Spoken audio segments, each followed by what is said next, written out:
हेची थोर भक्ती आवडती देवा, संकल्पावे माया संसाराची, ठेविले अनंते तैसेच राहावे, चित्ती असो द्यावे समाधान.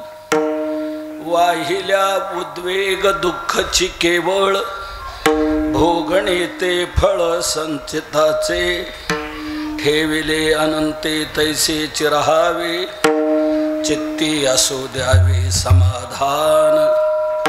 तुका म्हणे घालू तयावरी भार, तुका म्हणे घालू तयावरी भार, वाभू हा संसार देवा पायी, ठेविले अनंते तैसेच राहावे, चित्ती असू द्यावे समाधान. विठ्ठल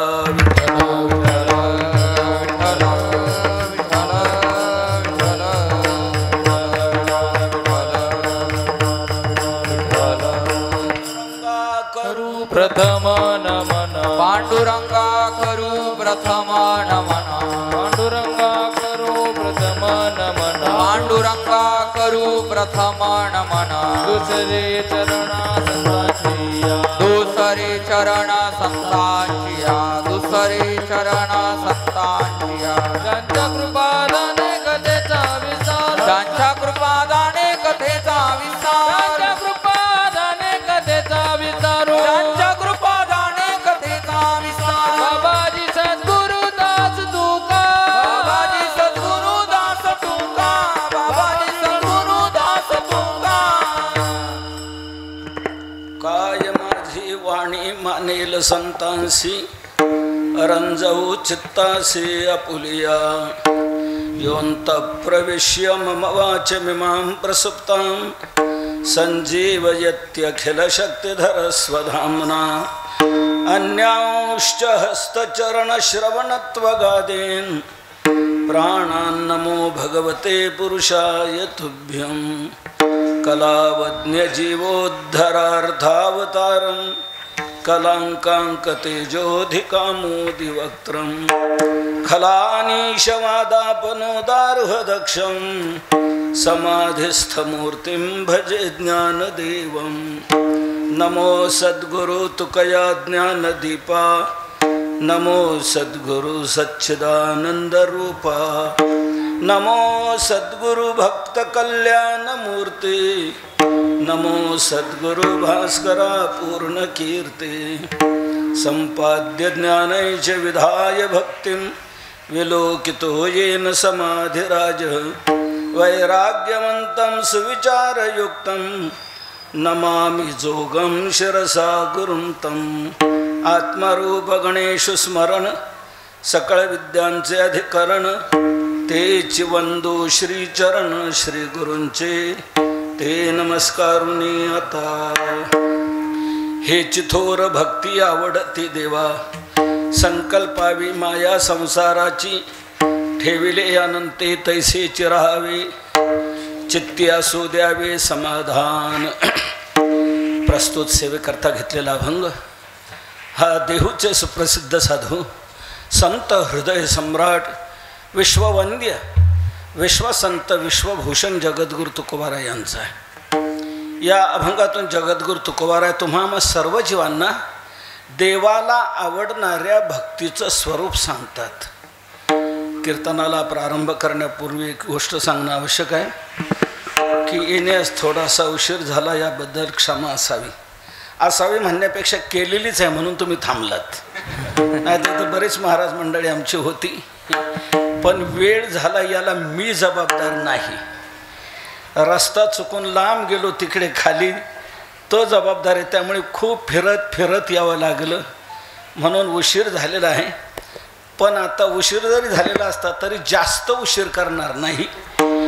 आपण मला दिलेल्या वेळेतच सेवा करण्याचा आपण प्रयत्न करूया.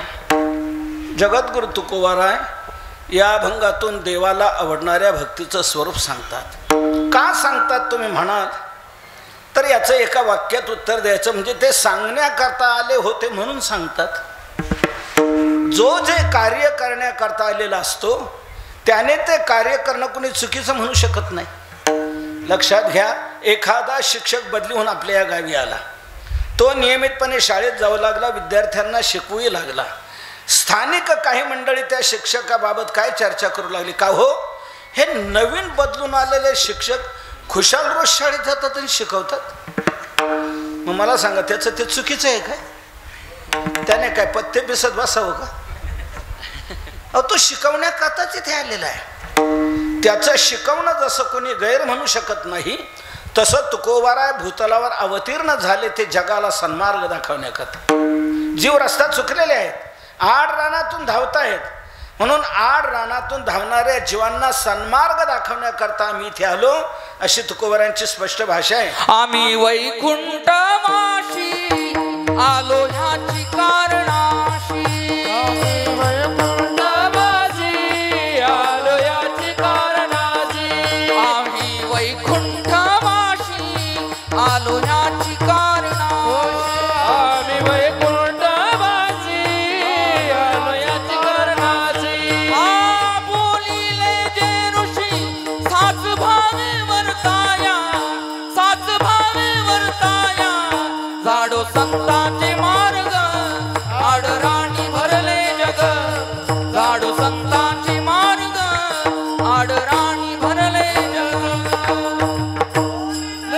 ऋषी सात भावे वर्ताया, सात भावे वर्ताया. झाडू सौदाचे मार्ग आडराणी भरले जग. झाडू सौदाचे मार्ग आडराणी भरले जग. आड राणी भरले जग. जग आड रानात प्रविष्ट झालेला योग्य रस्ता त्यांना कळत नाही. तो रस्ता दाखवण्याकरता आम्ही या ठिकाणी आलो याच कारणाचे. आपल्याला अशी एक जिज्ञासा यातून निर्माण झाली असेल की तुकोबाराय जर रस्ता दाखवण्याकरता इथे आले तर त्यांनी रस्ता तरी नेमका कोणता दाखवला? तर त्यांनी रस्ता दाखवला तो भक्तीचा. बाबांनो, भक्ती करा, हीच वाट धरा, अन्य वाटांनी जाऊच नका. भक्तीचीच वाट धरा, अन्य वाटांनी का बरं जाऊ नये? तुकोबाराय म्हणतात का जाऊ नये म्हटल्यानंतर मला स्पष्ट त्याचं उत्तर द्यावं लागेल. अन्य वाटांना कलियुगात झालाय टीबी, क्षयरोग झालाय त्यांना. माझी भाषा नाही, तुकोबारायांची भाषा आहे. अवघ्या वाटा झाल्या क्षीण, कली नघडे साधन, उचित विधी विधान नकडे नघडे सर्वथा भक्तिपंथ बहुसोपा. अन्य वाटा क्षीण झालेली आहेत, कमकुवत झालेल्या आहेत. कलीवर मात करण्याइतकी क्षमता त्यांच्यात नाही. आणि कलीवर मात करणारं सक्षम साधन, प्रभावी साधन जर कोणतं असेल तर भक्ती आहे. मामांनो, भक्ती करा, हीच वाट तुम्ही धरा. तुकोबाराय म्हणतात ही वाट सर्वांना जाता येण्यासारखी आहे. आणि या वाटेचं दुसरं वैशिष्ट्य असं ही खात्रीची आहे. सर्वांना जाता येण्यासारखी वाटे सगळं अशी येथे आहे. अधिकार सर्व भक्ती करू शकतात. लहान मुलं करू शकतात, तरुण करू शकतात, वृद्ध करू शकतात, माता भगिनी करू शकतात, लहान मुली करू शकतात, सर्व करू शकतात. ब्राह्मण, क्षत्रिय, वैश्य, शूद्र, चांडाळा ही अधिकार. बाळे नारी नर आदी करुणी वेश्या ही यारे यारे लहान थोर याती भलती नारी नर सर्व करू शकतात. म्हणून ही सर्वात श्रेष्ठ आहे भक्ती. आणि पुन्हा ही खात्रीची हमीची आहे. इतर वाटा खात्रीच्या नाहीत, म्हणून त्या वाटांनी जाऊ नका, भक्तीचीच वाट धरा. तुकोबाराय म्हणतात आम्ही लोकांना याच वाटेने जायला सांगा. तुका म्हणे तुम्ही चला याच वाटे, पांडुरंग भेटे भरवसे. याच वाटेने तुम्ही चला, अन्य वाटाने जाऊ नका. ज्या वाटा सर्वांना जाता येण्यासारख्या नाहीत आणि ज्या खात्रीच्या नाहीत, त्या वाटाने जाऊन काय करता? आपल्या जीवनाची वाट लावायची का? म्हणून त्या वाटांनी जाऊच नका, भक्तीचीच वाट धरा. तुकोबाराय म्हणतात याच साधनाचा मी डांगोरा पिटणार, पिटू भक्तीचा डांगोरा, कळी काळाशी दरारा. म्हणून गावोगाव प्रचार दौरा करून तुकोबाराय लोकांना हे सांगू लागले, बाबांनो भक्ती करा, भक्ती करा. अन्य साधनांच्या भानगडीत पडू नका. अनेक नका काही गाभाळाचे भरी पडो येते थोरी नागवन. अन्य साधनांच्या भानगडीत पडू नका, भक्तीचीच वाट धरा. त्यावेळेला काही बुद्धिजीवी तर्कवादी लोक तुकोबारांना म्हणू लागले, भक्तीची वाट तुम्ही धरा म्हणता, या भक्तीचा उपयोग काय सांगा ना. तुकोबारा म्हणतात, उपयोग सांगू, ही परलोकी तुमच्या कामाला येणार आहे. करा हरी भक्ती परलोकी येईल कामा, सोडविल यमा पासोनिया, सोडविल यमा पासोनिया. करा हरी भक्ती परलोकी येईल कामा, सोडविल यमा पासोनिया, सोडविल यमा पासोनिया. परलोकी एक कामा, काय कामाला येईल, सोडविलं यमापासून आहे. इतर कशाने यमापासून तुमची सुटका होणार नाही. तुमची सत्ता यमापासून सोडू शकत नाही, तुमची संपत्ती यमापासून सोडू शकत नाही, भक्ती फक्त सोडू शकेल. मग तेथे नचले काही, सत्ता संपदा राहील ठाईचे ठाई, पुढे संचित जाईल ग्वाही. तुका म्हणे ते यम आज्ञा, यमाच्या तावडीतून सोडवणारी ही भक्ती आहे. दुसऱ्या कशाने सुटका होऊ शकत नाही. एक लक्षात घ्या, आपलं आयुष्य ज्या वेळेला संपतं त्यावेळेला यमदूत येतात, आपल्याला घेऊन जातात, यमाच्या समोर हजर करतात. यम चित्रगुप्ताला बोलावून घेतो, चित्रगुप्ता इकडे. म्हणे काय, अरे हे बघ त्या सिद्ध पिंपरीचे आहेत, यांच्या बाबतीत काय निर्णय घ्यायचा मला सांग. चित्रगुप्त म्हणतो, निर्णय आपल्या मनावर थोडाच, निर्णय त्याच्या रेकॉर्डवर आहे. आयुष्यभरात त्यांनी काय केलं याच्यावर त्याचा निर्णय अवलंबून आहे, आपल्या मनावर थोडंच आहे. म्हणे मग याचा रेकॉर्ड, चित्रगुप्त म्हणतो माझ्याकडे आहे. चित्रगुप्ताकडे सर्वांचं रेकॉर्ड आहे, यावत विश्वाचं रेकॉर्ड आहे. सिद्ध पिंपरीवाल्याचंच आहे असं नाही, शिवनेवाल्यांचंही आहे, पाथर्डीकरांचंही आहे, सगळ्यांचा रेकॉर्ड चित्रगुप्ताकडे आहे. आणि एक लक्षात घ्या, सर्वांचं आहे आणि सर्व कालखंडातलं आहे. आपण जन्माला आल्यापासून मरेपर्यंत आपण काय काय धंदे केलेत, काय चांगलं केलं की काय वाईट केलं, याचं सर्व रेकॉर्ड चित्रगुप्ताकडे इत्थंभूत आहे. जन्माला आल्यापासून तो मरेपर्यंतच, आणि सर्वांचं आहे, यावत विश्वाचं आहे. हे माझ्या पद्धतीचं नाही सांगत, ज्ञानोबरांनी ज्ञानेश्वरीत लिहिलेलं सांगतो तुम्हाला. 10व्या अध्यायामध्ये भगवंताने आपल्या 75 विभूती सांगितले, आणि त्याच्यामध्ये संयमन करणाऱ्यामध्ये यम ही माझी विभूती सांगितले. यम संयमतामहं, संयमन करणाऱ्यामध्ये यम ही माझी विभूती असं सांगितलं. तर यम संयमन कसं करतो याचा खुलासा ज्ञानोबरांनी या श्लोकावरच्या टीकेत केलाय. जगाची शुभाशुभे लिहिती, प्राणी याच्या मानसाचा झाडा घेती, केल्यानुरूप होती भोग नियम, जे जे तया नियमित या माझी यम. त्या नियमन करणाऱ्यामध्ये यम ही माझी विभूती आहे. जगाची शुभाशुभे लिहिती, सर्व जगाचं शुभाशुभ लिहिलं जातं. म्हणून प्रत्येक वेळेला यम चित्रगुप्ताला बोलावून घेतो, आपल्या मनाने निर्णय काहीच घेत नाही. नारद पुराणात म्हटलंय, अथ कालश्चित्रगुप्तम आहूयेदमभाषत अस्य शिक्षा विधानंच यथावद वद पंडित. अथ कालः चित्रगुप्तम आहूय, चित्रगुप्ताला बोलावून घेऊन इदम अभाषत, हे म्हणाला. काय म्हणाला, अस्य शिक्षा विधानम, याला कोणती शिक्षा द्यायची ते यथावत वद पंडित, जसं आहे तसं सांग, त्याच्यातलं काही गाळू नको, तुझ्या पदरचं त्यात काही घालूही नको, जसं असेल तसं सांग. चित्रगुप्त म्हणतो, त्याच्यात काल घालमेल काहीच नसते, रेकॉर्ड जसंच्या तसं मी तुमच्या पुढे ठेवतो. चित्रगुप्ताकडे सर्व रेकॉर्ड प्रत्येक क्षणाक्षणाचा आहे, प्रत्येक क्षणाक्षणाचा आहे. कसं काय आहे, कसं आहे सांगतो तुम्हाला. पांडुरंगा, तुम्हाला मी फोन केला होता मग अशी तुम्ही घेतलं नाही. काय म्हणता? हो म्हणे केव्हा केला होता? 3:15 बघा तुमच्या मोबाईलवर आहे की नाही, माझा नंबर आलाय की नाही 3:15. बरोबर 3:15. हा तुमचा मिस कॉल आहे. त्यावेळेला मी गडबडीत होतो, घेतला नाही, नंतर विसरूनच गेलो. प्रत्येक क्षणाचं मोबाईलवर तुमच्या असतं ना. ही छोटी मशीन आहे, चित्रगुप्ताजवळ इतकी मोठी मशीन आहे की त्याच्यात सर्व जगाचं रेकॉर्ड बसते. जगाचं जन्माला आल्यापासून मरेपर्यंत कोणत्या क्षणाला काय काय केलंय ते सर्व रेकॉर्ड. काय केलं एवढंच येतं असं नाही, तुमच्या मनात काय आलंय तेही उमटतं तिथे. मनात काय आलं ते. बऱ्याच गोष्टी आपल्या मनात येतात पण करता येत नाही. याच्याकडे पाहायलाच पाहिजे बरं का जरा.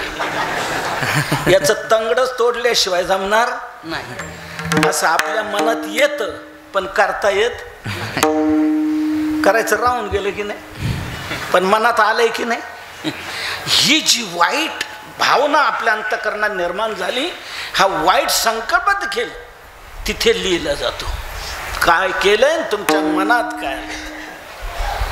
चित्रगुप्ताने लगेच सांगितलं, त्याचं रेकॉर्ड मी देतो. चित्रगुप्त उठला लगेच. जम्बूद्वीप, आशिया खंड, जम्बूद्वीप, भारत देश, त्यातला महाराष्ट्र, त्यातला नाशिक जिल्हा, त्यातला कोणता तालुका?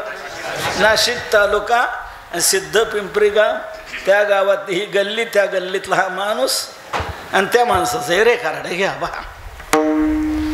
चित्रगुप्ताने दिली फाईल, यमाने उचकून पाहिली. पहिलंच वाक्य असं लागलं, हा कधीच मंदिरात दर्शनाला गेला नाही. मंदिरात जवळून जात होता पण असंही कधी केलं नाही. बरं जाऊ द्या, मंदिरात गेला नाही. आपल्या प्रत्येकाच्या घरात मंदिर आहे. आपल्या हिंदू संस्कृतीमध्ये प्रत्येकाच्या घरात मंदिर आहे की नाही, देवघर. पण घरातल्या मंदिरातही कधी घरातल्या देवाचं कधी याने दर्शन घेतलं नाही. बरं जाऊ द्या घरातलं देव, चालते बोलते देव आहेत आपल्या घरात. चालते बोलते देव कोण? आपले आई वडील. हे चालतं बोलतं दैवत आहे आपलं. मातृदेवो भव, पितृदेवो भव. पण त्या आई वडिलांचंही कधी याने दर्शन घेतलं नाही. उलट फिरून बोलत होता, लाथा मारत होता. प्यायला देता की नाही, नाही तर बघा. कधी हरिपाठाला गेला नाही, कधी त्र्यंबकेश्वरला गेला नाही. गावात नाम सप्ताह होत होता, त्यातही कधी भाग घेतला नाही. खाली आणखी अंडरलाईन मारलेलं असं वाक्य लागतं, उलट सप्ताह हाणून पाडण्याचा प्रयत्न करीत होता, असंही वाक्य लागतं. बरं जाऊ द्या, काही ना धार्मिक कार्यक्रमाची आवड नसते, द्या सोडून. सामाजिक कार्याची तरी आवड असावी ना. पण काही माणसांना सामाजिक कार्याची आवड नसते. ग्राम स्वच्छता अभियानात याने कधी भाग घेतला नाही. उलट घरातला कचरा चौकात आणून टाकीत होता, असंही लागतं. जे केलेलं आहे त्यांनी ते सगळं रेकॉर्डवर चित्रगुप्ताच्या त्या फाईलवर लागतं. आता मी ती फाईल सांगत बसत नाही, त्याला खूप वेळ जाईल ती सगळी सांगायला. भलतं पित होता, भलतं खात होता, भलतं काही करत होता. दुर्व्यसन दुर्वर्तन. एके दिवशी खूप प्याला, पडला आणि मेला. फाईल बंद झाली. यमाने चित्रगुप्तांनी दिलेलं रेकॉर्ड पाहिलं, सर्व इत्थंभूत वाचन केलं. त्यातलं ठळक ठळक 7-8 मुद्दे काढले आणि यमदूतांना बोलावून घेतलं. दूतांनो, याच्याकडून हे 8 प्रकारचे दोष झालेले आहेत जीवनात, ठळक ठळक. याला ह्या 8 नरकाला न्यायचं आणि 8000 वर्ष मारत राहायचं. मग यमदूत त्याला नेतात आणि त्या 8 नरकात 1000 वर्ष, प्रत्येक नरकात असं 8000 वर्ष मारत राहतात. माझ्या पद्धतीचं नाही, तुकोवर आहे, सांगतात मारी ती तोडी ती झोडीती निष्ठुर यमाचे किंकर बहुसाल खूप वर्ष, म्हणजे मी 8,000 वर्ष झाली, त्याच्यापेक्षा जास्त आहेत. पण एक लक्षात घ्या, ज्याने भक्ती केलेली आहे त्याचं आयुष्य ज्या वेळेला संपतं त्यालाही न्यायला यमदूत येतात, यमाच्या समोर हजर करतात. यम चित्रगुप्ताला बोलावून घेतो, चित्रगुप्ता अरे इकडे काय बघ, हे आले, हे सिद्ध पिंपरीचेच आहेत, यांच्या बाबतीत काय निर्णय घ्यायचा सांग. चित्रगुप्त म्हणतो निर्णय तुम्हाला माहित आहे, आपल्या मनावर नाही त्याचं रेकॉर्ड, म्हणजे याचं माझ्याकडे आहे, आण मला. त्याचं रेकॉर्ड आणलं, यमाच्या पुढे ठेवलं, यमाने उचलून काढलं. पहिलंच वाक्य असं लागलं, दररोज हा मंदिरात पहाटे 4 वाजता काकडा भजन करत होता. त्यानंतर देवाची पूजा करत होता, झाडलोट करत होता, साडा संभाजन करत होता, पूजा करत होता. त्याबरोबरच घरी आलो, ज्ञानेश्वरी गाथा भागवत नियमाने वाचत होता, आई वडिलांचं दर्शन घेत होता. त्यानंतर सामाजिक कार्यात भाग घेत असे, नाम सप्ताहात भाग घेत असे. सांगायचा अरे बाबांनो काय करा, चांगल्या प्रकारे करा, भक्ती साधना करा, सर्वांना सांगत असे. तरुणांना सांगत असे, बाळांनो आता आम्ही वयस्कर झालो, आता तुम्ही धुरा चालवली पाहिजे, तुम्ही तरुणांनी पुढे या, हे करा. म्हणे आम्हाला कोणी देतील न देतील काय कसं काय त्याचा विचार करू नका, जे देतील तेवढं घ्या, आणि उरलेलं ना जिथे कमी तिथे आम्ही. पण कार्यक्रम करा, सप्ताह करा, गावात हे संस्कार निर्माण व्हायला पाहिजे, पुढची पिढी तयार व्हायला पाहिजे, हे घडवा. मुलांना सांगे सत्कार्यात भाग घेत जा, चांगलं करत जा, वाईट काही करू नका, चांगलं केल्याशिवाय राहू नका. नियमाने त्र्यंबकेश्वरची वारी, पंढरपूरची वारी करत होता, रामप्रभूंच्या दर्शनाला होता, मंदिरात येत, सर्व काही प्रत्येक जे जे सत्कर्म सदाचरण प्रत्येक पानावर तेच, चुकीचं असं काही नाही, वाईट असं काही नाही. दररोज संध्याकाळी हरिपाठ घेत असे, गावातील मुलांना जमा करून त्यांना हे संस्कार देत असे. सर्व भक्तीचं स्वरूप दिसून येईल. सर्व पाहून शेवटी मुलांना सांगितलं, गावातील प्रमुखांना सांगितलं, बाबांनो आता आमचं आयुष्य संपलं, आम्ही आता जाणार, हे तुम्ही चालवा, गावात हे संस्कार ठेवा, विचार ठेवा, आदर्श गाव आपला बनला पाहिजे, असं करा, भक्ती करा, सप्ताह करा, नामचिंतन करा. आणि आता आम्ही जातो, तुम्ही कृपा असू द्यावी.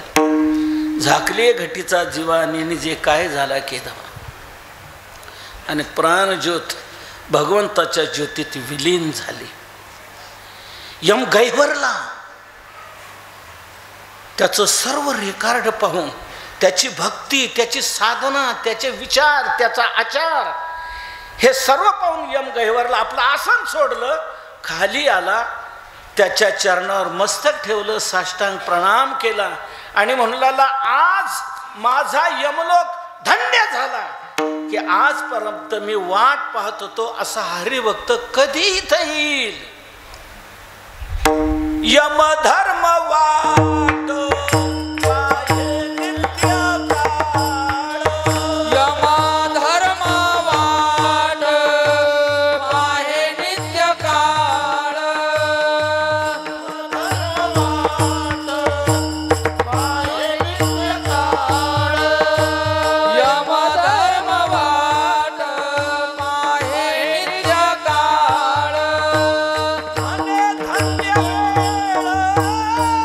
भेटला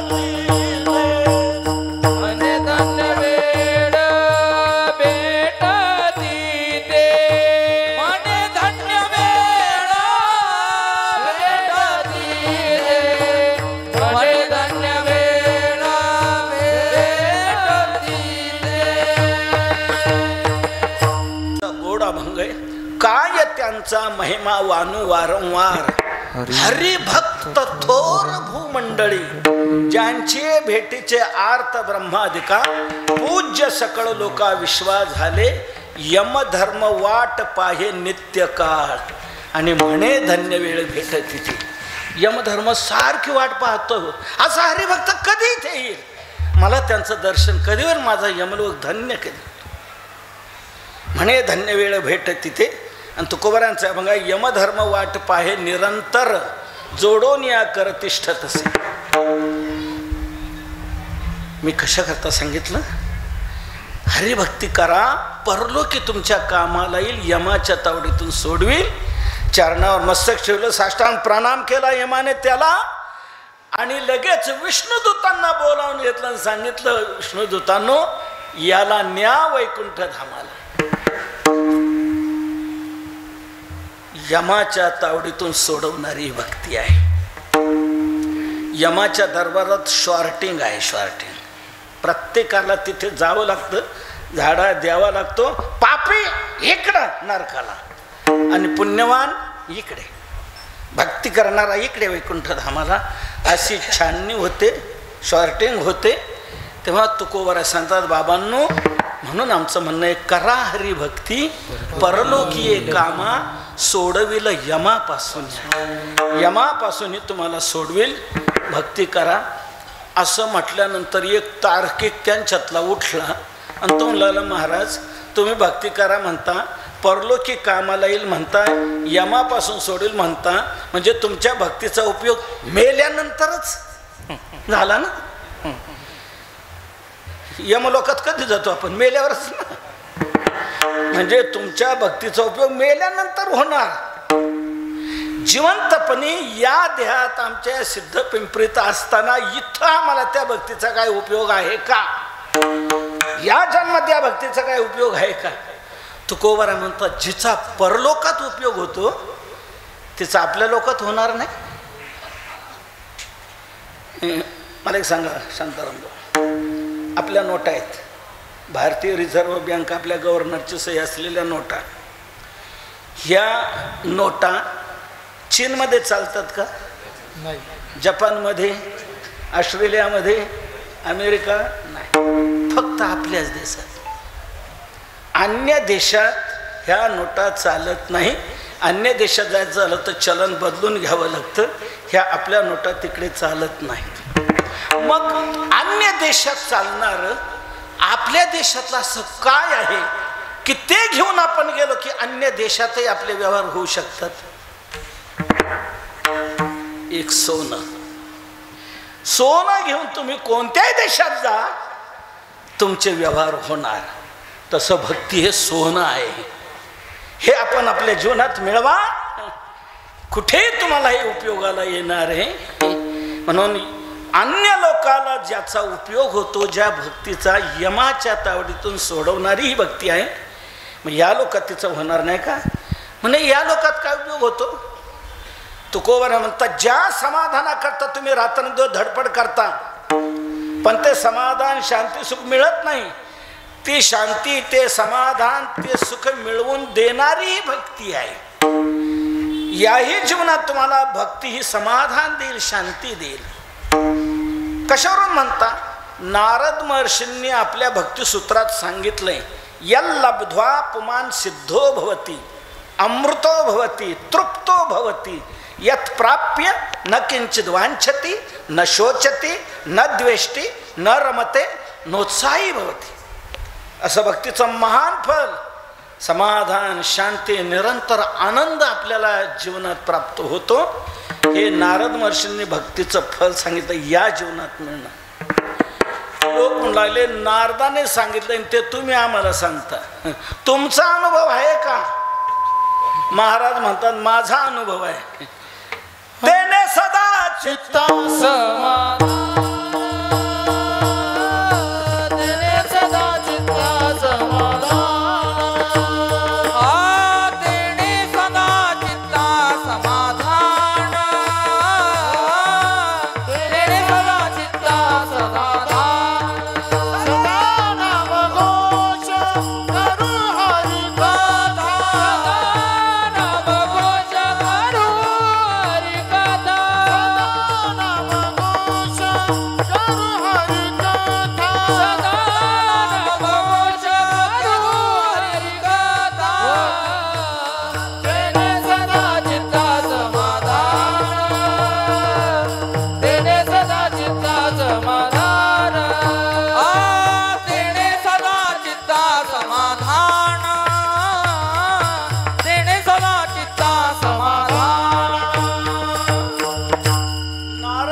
ऋषींनी सांगितलंय, आम्ही ते अनुभवले.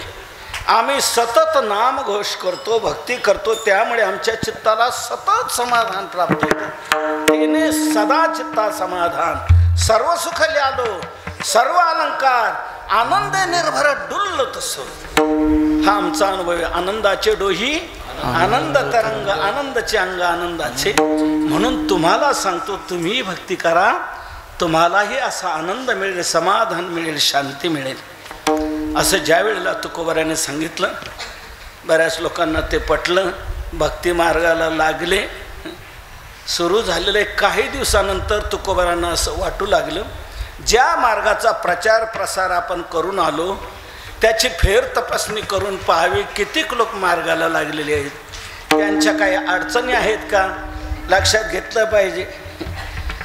पुन्हा पुन्हा त्या गावाला जावं लागतं. आपण एकदा त्या गावाला जाऊन आलो म्हणजे ते गाव आपल्यासारखं झालं असं कोणीच समजू नये. का आपल्या मागून येणारे दुसरे बरेच आहेत,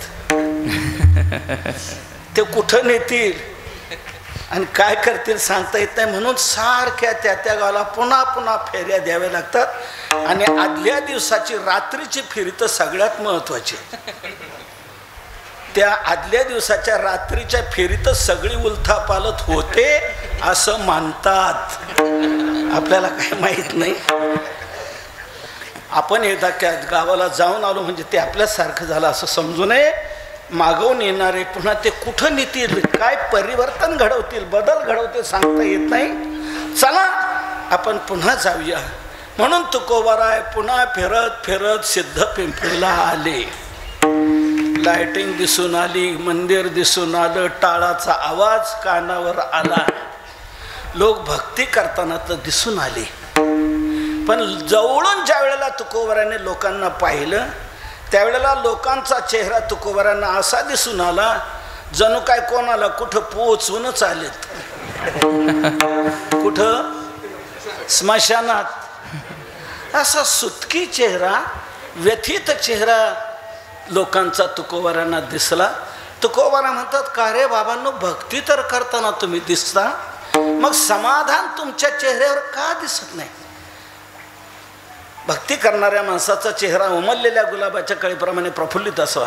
आमचे वैकुंठ असे परमपूज्य गोरवर्य मामासाहेब दांडेकर नेहमी म्हणत असत, दर्शने प्रशस्ती ठाव, दर्शनाची प्रशस्ती पुण्यपुरुष. त्याला पाहिल्यानंतर समाधान वाटावं. भक्ती तर तुम्ही करता, समाधान काय दिसत नाही? लोक म्हणले, तुम्ही देहूचे तुकाराम महाराज का? हो, बरं झालं, आम्ही तुमचीच वाट पाहत होतो. तुम्ही मागच्या वेळेला आमच्या गावात आम्हाला सांगितलं भक्ती करा, भक्ती करा, परलोकी कामाला यमाच्या तावडीतून सोडविलं. आम्ही म्हटलं या जीवनात उपयोग, तुम्ही म्हटलं या जीवनात समाधान मिळतं, शांती मिळते. म्हणून आम्ही तुमच्यावर विश्वास ठेवला, भक्ती मार्गाला लागलो, भजनी मंडळ स्थापन केलं, नगरला जाऊन टाळ आणले, पंढरपुराहून विना आणला, पखवाज आणला, भक्ती करू लागलो. पण तुम्ही जे समाधान दाखवलं होतं ते अजून काही मिळत नाही. तेव्हा आम्ही वाट पाहत होतो ते थाप मारणारे महाराज कधी आपल्या गावाला येतील. काय थाप मारले, समाधान मिळतं म्हटले. आम्ही तर भक्ती करतो, समाधान काय मिळत नाही मग आम्हाला? तुकोबारा म्हणतात मिळायलाच पाहिजे. शास्त्रात सांगितले, आम्ही अनुभवले. लोक म्हणतात आमचा अनुभव सांगतो ना मिळत नाही. मग तुमचा अनुभव जर असा असेल तर याला माझं उत्तर असं आहे, समाधान मिळवून देणारी भक्ती तुमच्याकडून घडत नसावी. म्हणजे तुमची भक्ती कुठेतरी चुकते, म्हणून तुम्हाला समाधान मिळत नाही. आम्ही भक्ती करतो, आम्हाला समाधान मिळतंय, अनेकांना मिळालंय, आम्हाला मिळतंय, तुम्हाला मिळायलाच पाहिजे, मिळत नाही. भक्ती कुठेतरी चुकते. एक लक्षात घ्या, साधन करूनही जर साध्य मिळत नसेल तर साधनच चुकतं हे मानावं लागेल. साधन बिनचूक व्हायला पाहिजे. चुकीच्या साधनाने अपेक्षित साध्य कधीच मिळू शकत नाही. मला सांगा, काशीला जायचे, काय करावं? अरे काय काय विचार काय करतो? नाशिक रोडला बसायचं की काशीला उतरायचं? थेट आहे दादर वाराणसी एक्सप्रेस. काय अडचण नाही असं थेट हो थेट, मग काय हरकत नाही. हा गेला नाशिक रोडला, तिकीट काढलं वाराणसीचं, आज प्लॅटफॉर्मला गेला, गाडी आली तितक्यात, गाडीतही जाऊन बसला, पण ती गाडी कोणती होती माहिती आहे का? भुसावळ ते मुंबई पॅसेंजर. आता मुंबईकडे जाणाऱ्या गाडीत तो बसला, काशीला जाईल का नाही जाणार? इच्छा कुठे जाण्याची? तिकीट कुठलं काढले? बरं गाडीत बसलो मनुष्य काशीला जातो की नाही? पण हा मात्र जाऊ शकत नाही का? लहान मुलगा याचं उत्तर देईल की काशीकडे जाणाऱ्या गाडीत बसला नाही, विरुद्ध दिशेकडे जाणाऱ्या गाडीत बसला, अप गाडीमध्ये बसला, डाऊन गाडीमध्ये बसला, मुंबईकडे जाणाऱ्या गाडीमध्ये बसला, काशीला जाईल कसा? इच्छा असूनही तिकीट काढू नये, गाडीत बसू नये, जाऊ शकत नाही का? गाडी चुकली. चुकीच्या गाडीत बसल्यावर जाईल कसा? साधन बिनचूक व्हायला पाहिजे. लोक म्हणू लागले मग महाराज आम्ही भक्ती करतो ती तुम्हाला चुकीची म्हणायची? महाराज म्हणतात यात काय संशय? जर तुम्हाला समाधान मिळालं असतं तर मी तुमची भक्ती चुकीची म्हटलोच नसतो. ज्या अर्थी समाधान मिळत नाही भक्ती करूनही, याचा अर्थ भक्ती तुमची चुकते, समाधान मिळवून देणारी भक्ती घडत नाही. महाराज ठीक आहे, तुम्ही म्हणता मान्य, गेली 50 वर्ष जाऊ द्या, अजून उरलेली 50 वर्ष आहेत, त्यात आम्ही बदल करू शकतो, तुम्ही म्हणाल तशी भक्ती करू शकतो, फक्त समजून द्या आम्हाला की अशी भक्ती करा. आजपर्यंत केली चुकीची झाली, जाऊ द्या, कशी करावी हे सांगा. तुकोबराय म्हणतात ठीक आहे, योग्य विचारावर तुम्ही आलेला आहात, मी तुम्हाला एक विचारतो, मला उत्तर द्या. काय? आपल्याला भक्ती कोणाची करायची सांगा. म्हणजे कोणाची म्हणजे देवाची न कोणाची? देवाची भक्ती करायची न हो. मग देवाची जर भक्ती करायची आहे तर ती देवाला आवडेल अशी करावी का आपल्याला आवडेल अशी करावी? देवाला आवडेल अशी करावी. आपल्याला आवडेल असे करणं उपयोगाचं नाही. पाहुणा आला, तो आहे दूध गावचा, आणि त्याच्या पुढे मांडला चहाचा कप. तो म्हणतो अहो मी दूध गावचा आहे, चहा मी पित नाही. नाही म्हणे स्ट्रॉंग आहे, स्पेशल आहे. अरे तुझा स्ट्रॉंग असो स्पेशल असो कसंही असो, मी चहा पित नाही. चहामध्ये टॅनिन नावाचं विष आहे, पचनशक्ती मंद करता, आरोग्याला ते घातक आहे, म्हणून चहा मी पित नाही, माझ्या पुढे आणू नको. नाही नाही घ्या, खास आहे. तो म्हणतो तुझा खास असो कसा असो, मी सांगू चहा पिणाऱ्याच्या अंत्ययात्रेला मी जात नाही. जा काढ बाजूला, ठेवू नको पुढे. असा चहाचा ज्याला तिटकार आहे आणि त्याच्या पुढे हा चहाचा कप उचलतो तोंडाला लावतोय, प्या प्या. आता तो पाहुणा हृष्ट होईल का रुष्ट होईल? रुष्ट होईल. पाहुण्याला तुमचे उपचार मान्य होतील का? नाही.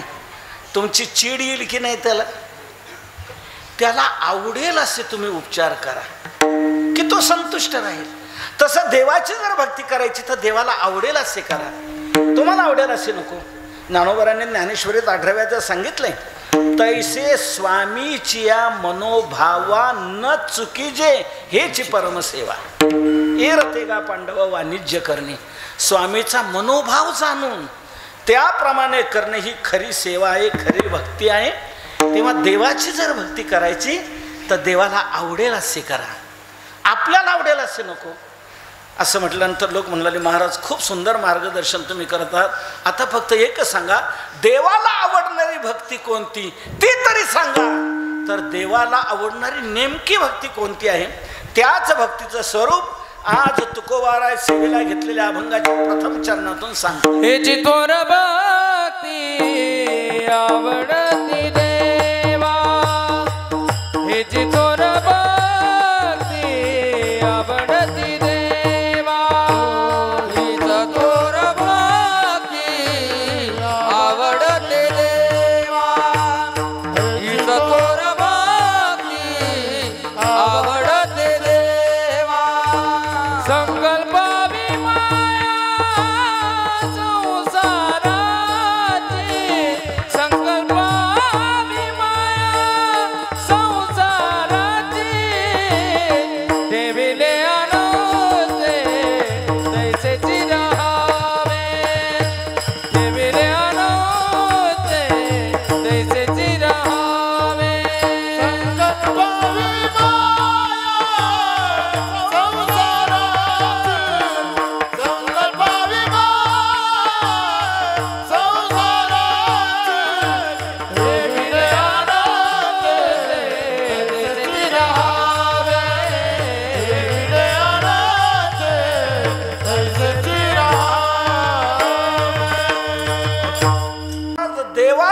आवडणारी भक्ती कोणती ती तरी सांगा.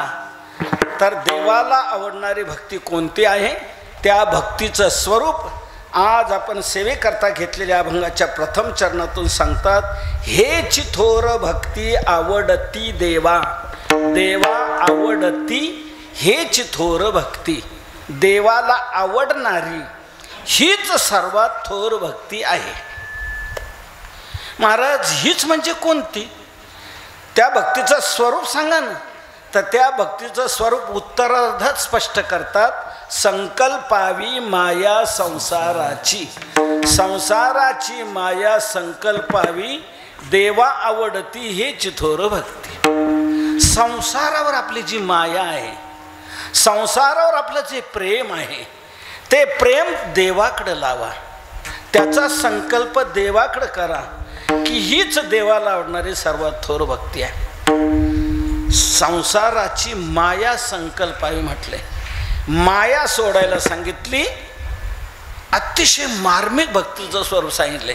संसार सोडायला सांगितला नाही, संसारावरची माया सोडायला सांगितली.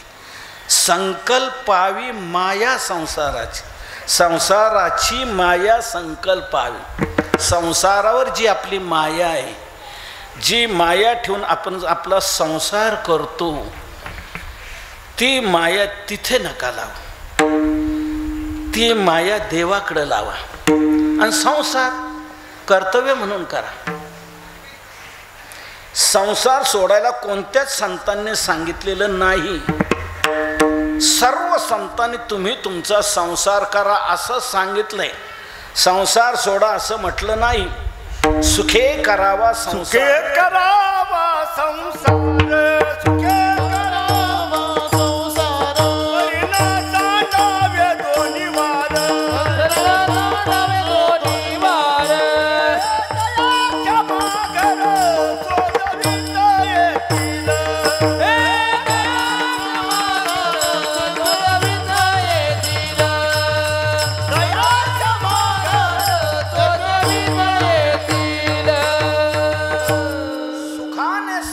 करा म्हटलेलं आहे. संसार सोडा असं कोणत्या संतांनी सांगितलेलं नाही. कोणी म्हणेल तुकोबाराय गृहस्थाश्रमी होते, ते कसं सांगतील संसार सोडा. तर ब्रह्मचारी असणाऱ्या ज्ञानोबरांनी देखील तुम्ही संसार सोडा असं म्हटलं नाही. उलट असू द्या तुमचा संसार असंच म्हटलंय की नाही. असोनी संसारी जिवे करी, हरिपाठाच्या पहिल्याच अभंगात म्हटले असू द्या तुमचा संसार. उलट सोडणाऱ्याला तू का सोडतोस, ही भाषा ज्ञानोबरांनी वापरलेली आहे. का सांडीसी गृहाश्रम उपजले कुळीचे धर्म, अरे घरदार ओखटे तेजू म्हणसी तरी शर्रायचे जाण. म्हणून कोणत्याही संतांनी संसार सोडायला सांगितलं नाही, त्यांनी स्वतः सोडला नाही.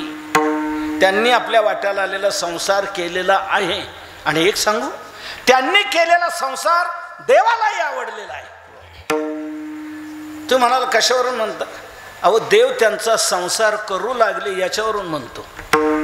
पूर्वीच्या सर्व संतांनी आपल्या वाट्याला आलेला संसार केला, परमार्थही केला आणि संसारही केला. आणि त्यांनी केलेला संसार देवालाही आवडला. कशावरून, देव त्यांचा संसार करू लागले याच्यावरून.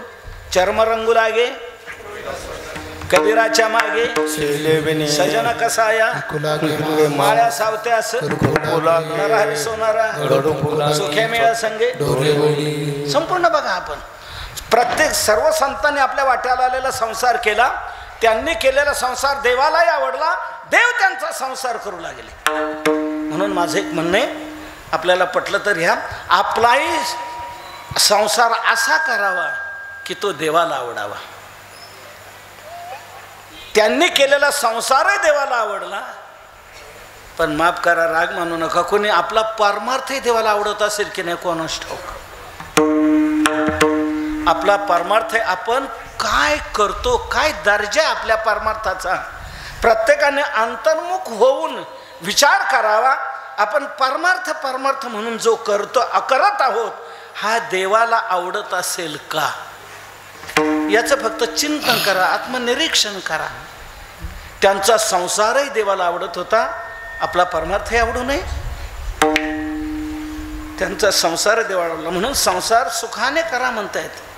का संसार सोडायला का सांगितलं नाही त्याचं कारण आहे, शरीर निर्वाह करता त्याची गरज आहे. म्हणून शरीर निर्वाह करता संसार करणं गरजेचं आहे. म्हणून संसार सोडायला कोणत्या संतांनी सांगितलं नाही, सुखाने करा म्हटलेलं आहे. एक लक्षात घ्या, तुम्ही संसार करा की परमार्थ करा, शरीर कार्यक्षम पाहिजे की नाही? शेती करायची, शरीर कार्यक्षम पाहिजे की नाही? नांगर धरायचं आहे, वावर बांधायचं आहे, जे करायचे ते करण्याकरता शरीर कार्यक्षम पाहिजे, तरच संसार करता येईल. उसाला पाणी देणं म्हणा, नांगरणं म्हणा, वापदळ बांधणं म्हणा, जे आपण करू त्याला शरीर कार्यक्षम पाहिजे. आणि परमार्थाला शरीर कार्यक्षम पाहिजे. वारी करायची, शरीर कार्यक्षम पाहिजे. कीर्तनाला उभं राहायचं 2 तास, शरीर कार्यक्षम पाहिजे. विणा घ्यायचं, शरीर कार्यक्षम पाहिजे. हरिपाठात नाचायचं, शरीर कार्यक्षम पाहिजे. संसार करा की परमार्थ करा, शरीर कार्यक्षम पाहिजे. आणि शरीर कार्यक्षम राहण्यासाठी त्याच्यात गोळाभर अन्न गेलं पाहिजे की नाही? गोळाभर अन्न गेल्याशिवाय शरीर कार्यक्षम राहील का? त्याच्यात गोळाभर अन्न गेलं पाहिजे. आणि ते गोळाभर अन्न शरीरात जाण्यासाठी चोऱ्या करायला पाहिजेत की नाही? पटलं का? चोऱ्या करायच्या नाही. शेती करा, नोकरी करा, व्यापार धंदा करा, उद्योग करा, कष्ट करा आणि त्याच्यावर शरीर निर्वाह करा. आपला कुटुंब चालवा, आपलं संसार चालवा, कुटुंब धारणा, त्याच्याकरता व्यवसाय करा. आईत खाऊ बनू नका, पोट बाबू बनू नका. म्हणून संसार करायला सर्व संतांनी सांगितले, त्यांनी केला. शरीर निर्वाह करता संसार करायचा आहे, पण समाधान शांती जर मिळायची असेल तर त्याच्याकरता परमार्थ केला पाहिजे. संसार तुम्हाला शांती देणार नाही, सुख समाधान देणार नाही. का? त्याच्याकडे ते नाहीच तर कुठून देणार? संसारात स्टॉक कोणता आहे? दुःख बांधवडी आहे हा संसार. संसार दुःख मूळ चौकडे इंगळ. या संसारात दुःखच दुःख भरलेलं आहे. त्याच्याकडे स्टॉक दुःखाचा आहे, सुख नाहीच तर देईल कुठून? मग तो का करायचा? हे खळग भरण्यासाठी, शरीर निर्वाहासाठी, कुटुंब धारणेसाठी तो करायचा आहे. शरीर निर्वाह करता, निर्वाहापुरते अन्नाच्छादन, देह निर्वाहापुरते राहटवी हातापायात. शरीर धारणे करता संसार करायचा आहे, कुटुंब धारणे करता संसार करायचा आहे. आणि सुख समाधान शांती जर पाहिजे तर त्याकरता भक्ती करायची. संसार देहासाठी करा आणि देह देवाच्या सेवेसाठी लावा. बघा समाधान मिळतंय की नाही? संसार देहासाठी आणि देह देवाच्या सेवेसाठी, म्हणजे तुम्हाला समाधान मिळेल. संसार देहासाठी आहे, पण देह संसारासाठीच नाही. पुन्हा सांगतो, संसार देहासाठी आहे, पण देह संसारासाठीच नाही. देह देवाच्या सेवेसाठी. देवे दिला देह भजना गोमटा, भजना करता दिलाय, भक्ती करता दिलाय, सुख समाधान शांती मिळवण्याकरता दिलेला आहे. मग सुख समाधान पाहिजे ना, भक्ती करा. शरीर निर्वाह करायचा, संसार करा. संसार करायचा देह धारणेसाठी आणि देह लावायचा देवाच्या सेवेसाठी. असं पुढं जा. पण आपण काय करतो? आपली चुकाशी होते तिथेच युटर्न घेतो, जागीच वळण घेतो. आपण जागीच वळण म्हणजे संसार देहासाठी करतो आणि देह पुन्हा संसारासाठीच वळवतो. संसार देहासाठी, देह संसारासाठी. संसार देहासाठी, देह संसारासाठी. असंच आपण फिरत राहतो, पुढं जातच नाही. म्हणून पुढे जे समाधान शांती मिळणार आहे त्याकरता जे पुढे जायला पाहिजे, या देहाने जी भक्ती करायला पाहिजे ती भक्ती करत नाही, म्हणून सुख समाधान शांती मिळत नाही. संसार देहासाठी जरूर आहे, पण देह संसारासाठीच नाही. लक्षात घ्या. उदाहरण सांगतो म्हणजे झटकन तुमच्या लक्षात बसेल हा विषय. मला एक सांगा, टोपी कशासाठी आहे हो? अवघड प्रश्न आहे. टोपी कशासाठी? डोक्यासाठी. तुमचं मत? तुमचं तुमचं तुमचं धारणगावकर टोपी कशासाठी? डोक्यासाठी. सर्वांचं एक मत आहे, टोपी कशासाठी आहे? डोक्यासाठी. कोणाचाच विरोध नाही या विधानाला. टोपी कशासाठी? सर्वांचं एक मत आहे, डोक्यासाठी. आणखी पुढचं सांगू, जे टोपी कधीच घालत नाहीत त्यांचा देखील या विधानाला विरोध नाही. जे टोपी कधीच घालत नाही ते देखील हेच म्हणतात की टोपी कशासाठी आहे? डोक्यासाठी. आता माझा पुढचा प्रश्न असा आहे, डोकं कशासाठी आहे? म्हणे टोपी ठेवण्यासाठी. डोकं टोपी ठेवण्यासाठी. टोपी कशासाठी आहे? टोपी डोक्यासाठी आहे, पण डोकं टोपी ठेवण्यासाठी नाही. डोक्याने काही वेगळं डोकून पाहायचंय त्याच्यासाठी डोकं आहे. टोपी अडकवण्यासाठी याची रचना नाही. टोपी अशी असते म्हणून डोकं असा असावं म्हणून केलंय का? टोपी डोक्यासाठी जरूर आहे, पण डोकं टोपीसाठीच नाही. डोक्याने वेगळं डोकून पाहायचंय. या मनुष्य जन्माचं सार्थक करून घ्यायचं. या डोक्याने भक्ती करायची, साधना करायची, सेवा करायची, त्याच्यासाठी आहे. म्हणून संसार देहासाठी करा, देह देवाच्या सेवेसाठी लावा. पण आपलं चुकतं इथेच. आपण संसार देहासाठी करतो आणि देह पुन्हा संसारासाठीच वळवतो. तुकोबराय म्हणतात तिथे माया ठेवू नका हो. संसार कर्तव्य म्हणून करा, पोट भरण्याकरता म्हणून करा, शरीर धारण्याकरता करा, आणि माया तुम्ही देवाकडे लावा. हीच देवाला लावणार सर्वात थोर भक्ती आहे. म्हणजे तुकोबरायांचं म्हणणं आहे, संसारात तुम्ही वावरा, संसार खुशाल करा, शेती करा, नोकरी करा, व्यापार धंदा करा, फॅब्रिकेशन राहू द्या, जे जे वाट्याला कर्तव्य आलेलं असेल ते ते करत चला. कर्तव्य म्हणून करा, देह धारणेसाठी म्हणून करा, पण प्रेम माया ही देवाकडे लावा. बस तुमचं काम होणार आहे. प्रेम तिकडे लावा, संसारात वावरा आणि प्रेम देवाकडे लावा. आपलं उलट होते, वावरतो परमार्थात आणि प्रेम जडलेलं आहे संसारात. म्हणून आयुष्यभर परमार्थ करून हाताला काहीच लागत नाही. तुकोबरा म्हणतात संसारात वावरा, प्रेम देवाकडे लावा. उलट होते म्हणून आयुष्यभर परमार्थ करून पदरात काय पडत नाही. एक पेशंट डॉक्टरकडे गेला, डॉक्टरने चेक केलं त्याच्या पद्धतीने, काय आणखी दुसरे चेक करायला त्याला सांगितलं, ते सर्व रिपोर्ट आले. त्यानुसार त्याने निर्णय घेतला आणि 2 प्रकारची औषधं त्या पेशंटला दिली. एक औषध असं दिलं, हे बघ ही बाटली आहे ना, या बाटलीत औषध 3-3 चमचे 3-3 टाइम घेत जायचं जेवण झाल्यावर. आणि ही बघ ही जी दुसरी बाटली आहे ना, या बाटलीतलं जे औषध आहे हे वरून अंगाला चोळायचं, मालिश करायची. एक औषध वरून चोळायला दिलं आणि एक औषध पोटात घ्यायला दिलं. अशा 2 बाटल्या दिल्या. हा घरी आला आणि त्याने काय केलं माहिती आहे का?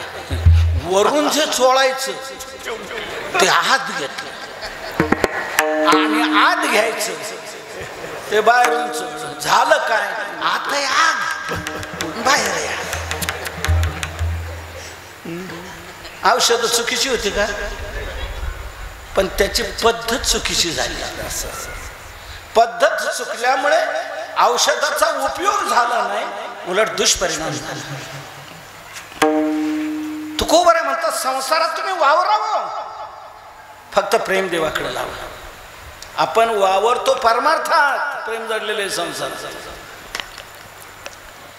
चला सगळ्यांनी चला, आज कीर्तनाला जायचं. उद्या काल आहे, आज शेवटचं कीर्तन. सगळ्यांनी चला.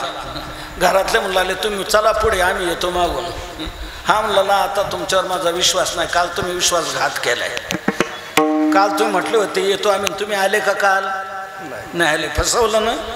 आज मी जाणार नाही, तुम्हाला काढणार, मगच जाणार. याने सगळ्यांना घराच्या बाहेर काढलं. हा मागं राहिला. याने मागचं दार लावलं, मधलं दार लावलं, पुढचं दार लावलं, कुलूपही लावलं आणि आला. कीर्तनात येऊन बसला आणि थोड्या वेळाने लक्षात आलं, अरे राम राम, आपण कुलूप लावून आलो खरं, पण झटका दिला नाही. कशाला? कुलूप लावल्यानंतर झटका देऊन पाहायचं असतं हे लागलं की नाही. पण गडबडीत आपण तसं चालू, कुलूप लावलं खरं पण झटका दिला नाही, बसलाय कीर्तनात आणि देतोय कुलपाला झटके. मला सांगा त्याचं मढ इथे नुसतं बसण्याला काय अर्थ आहे? तुम्ही वावरता कुठे याला महत्व नाही, प्रेम जडलंय कुठं तुमचं याच्यावर अवलंबून आहे. अंतरात जर संसार भरलेला असेल आणि बाहेर वरवर जर परमार्थ केला जात असेल तर कधीच देवाजवळ आपण पोहोचू शकणार नाही, कधीच सुख समाधान शांती मिळू शकणार नाही. अंतरी संसार भक्ती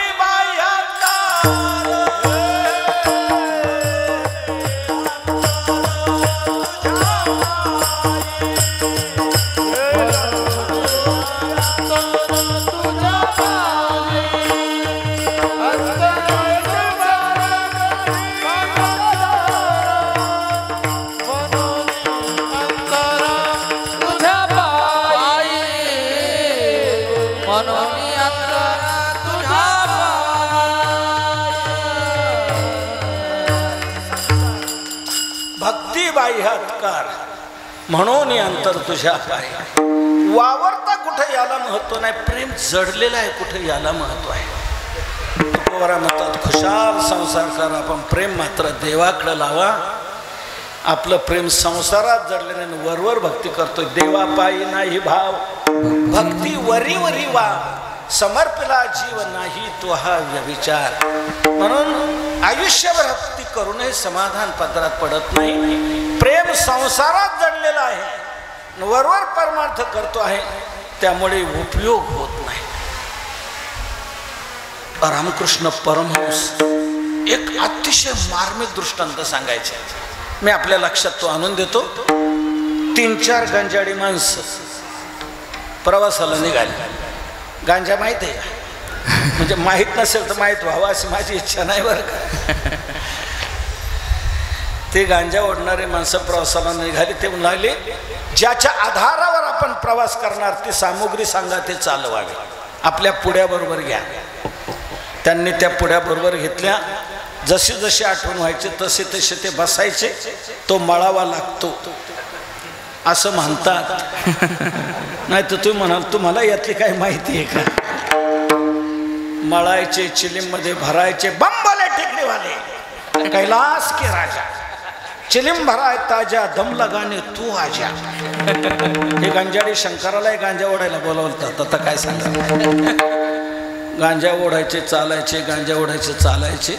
त्यांना ज्या गावाला जायचं होतं ते गाव नदीच्या पलीकडे होतं.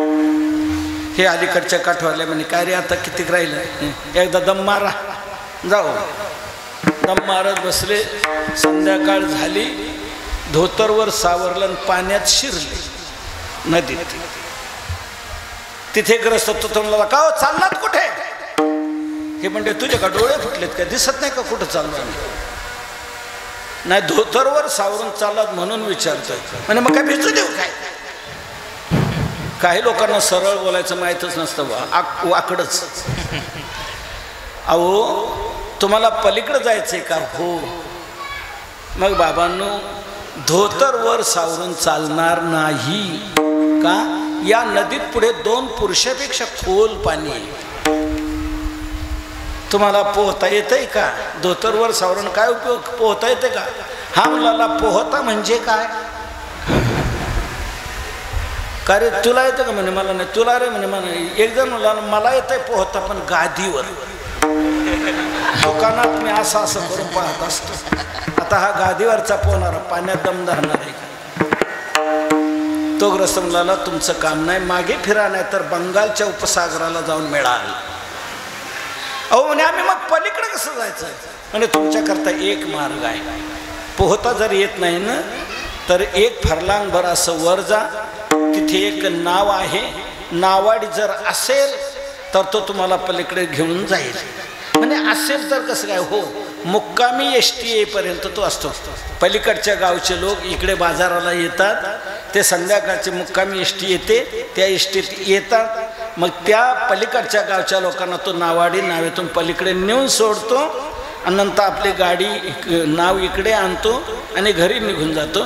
ती मुक्कामी एसटी येईपर्यंत तो असतोच, त्याच्या अगोदर जात नाही. ते एसटी आली का लोकांना पलीकडे नेऊन घातलं का तो जात असतो. हे म्हणे अरे मग चला चला, पण त्या दिवशी नेमकी एसटी राईट टाइम आली होती आणि त्या नावाने त्या लोकांना पलीकडे नेऊनही सोडलं होतं. आणि ते नाव अलीकडे आणून त्या काठावर एक लिंबाचं झाड होतं, त्या झाडाला त्या नावेचा दोर बांधून टाकला. लिंबाच्या झाडाला तो दोर बांधून टाकला, वल्ले आवले एका बाजूला लपून ठेवले आणि तो घरी निघून गेला होता. हे म्हणतात अरे हाक तरी माना, चालला असेल तर थांबल तरी. ओ नावाडी दादा, ओ नावाडी दादा, जोर जोराने हाका मारतायत. पण तिथे नव्हतंच, तो कुठून दे. दुसरा म्हणला का रे त्याने फसवलं तर नाही आपल्याला. तिसरा म्हणला अरे फसवलं कसं म्हणतो, आपल्याला सांगितलं व्यवस्थित मुक्कामी एसटी येईपर्यंत तो असतो, ते लोक गेले असतील तर तो गेलाय असेल. चौथा म्हणला ये भांडता कशाला रे, जाय नका तो, नाव तर इथंच असेल ना, का नाव आहे घरी नेणार आहे म्हणे. मग नाव असलं तो नसलं काय करणार आहे, आपण मारू ना ते वल्ले, त्यात काय अवघड आहे. हे गेले, अंधार पडला होता, नाव लागली. अरे म्हणे हाय नाव, पण वल्ले म्हणे इथेच कुठे असते.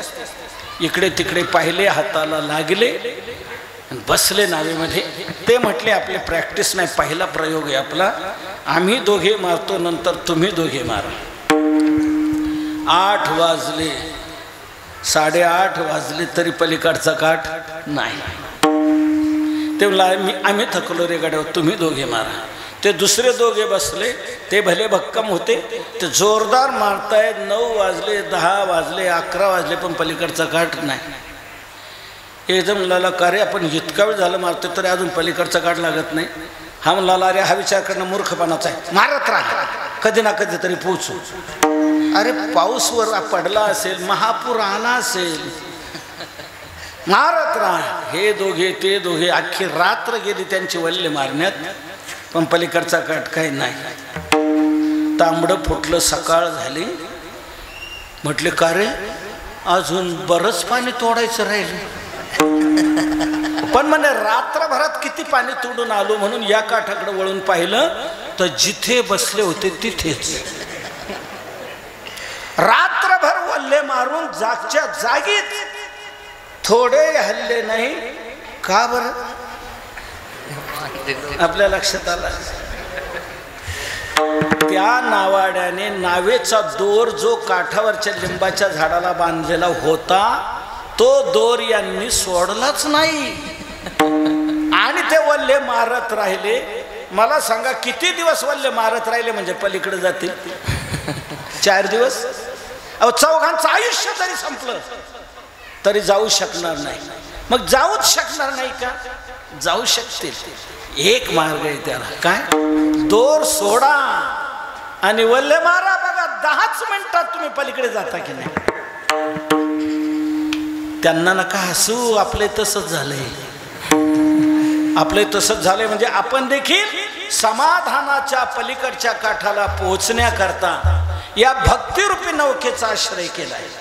ही भक्तिरूपी नौका समाधानाच्या पलीकडच्या काठाला पोहोचवणारी आहे. या भक्तिरूपी नौकेचा आपण आश्रय केला आणि आपण वल्ले मारू लागलो. पहिलं वल्ल मारलं, प्यायची बंद केली. दुसरं वल्ल मारलं, माळ घातली. तिसरं वल्ल मारलं, वारी सुरू केली. चौथं वल्ल मारलं, कीर्तनाला जावं लागलो. 5वं वल्ल मारलं, कीर्तन करू लागलो. आपलंही भक्तीचं वल्ल मारणं चालू आहे, पण समाधानाचा पलीकडचा काठ मिळत नाही. का मिळत नाही? तर या भक्तिरूपी नौकेचा प्रेमरूपी दोर संसारूपी लिंबाच्या झाडाला बांधलेला तसाच आहे. म्हणून जोपर्यंत संसारूपी लिंबाच्या झाडाचा प्रेमरूपी दोर आपण सोडत नाही आणि या भक्तिरूपी नौकेत बसून वल्ले मारत नाही, तोपर्यंत समाधानाचा पलीकडचा काठ मिळणं कदापि शक्य नाही. म्हणून तुकोबारा म्हणतात, भक्तीत ही सुधारणा करा, संकल्पावी माया संसाराची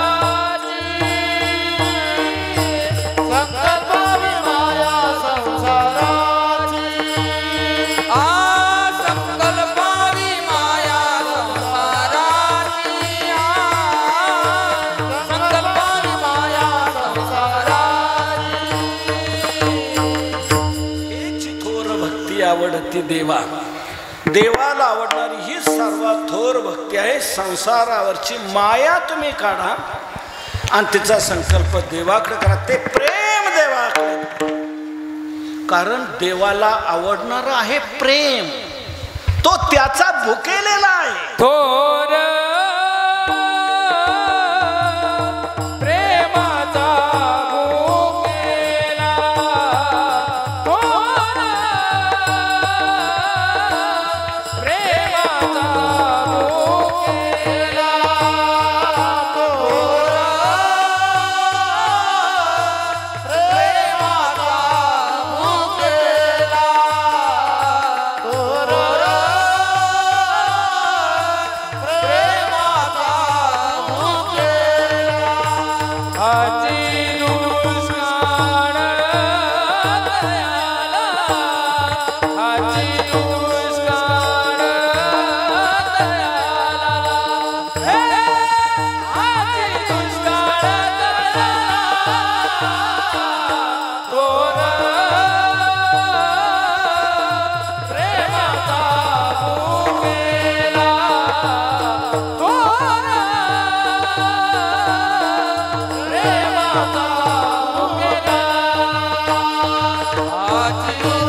प्रेमाचा भुकेला,